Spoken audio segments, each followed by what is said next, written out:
міндеті. Наурыз келді нұрымен, жігіттер келді гүлімен. Құттықтаймыз сіздерді бүгінгі мейрам күнімен.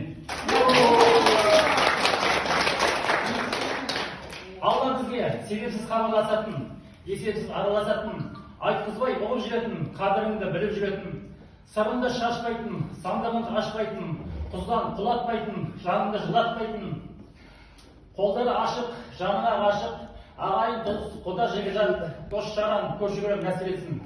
Қалыңдардың жаласын көрмейік, жастардың қазасын көрмейік.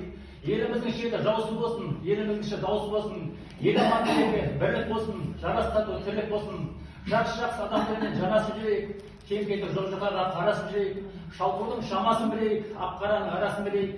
Дастарханнан дәм кетпесін, көңілден сән кетпесін, ұрпақ ұлыс аман болып өмірде мән кетпесін. Айдағыс малды болайық, ағайын алды болайық, олсызды орда болайық, Алла берген жолда болайық. Құранның сөзі қасиет, пайғамбар сөзі өсиет. Кіріштіз ғұмыр кешуді бізге де Алла нәсіп етсін.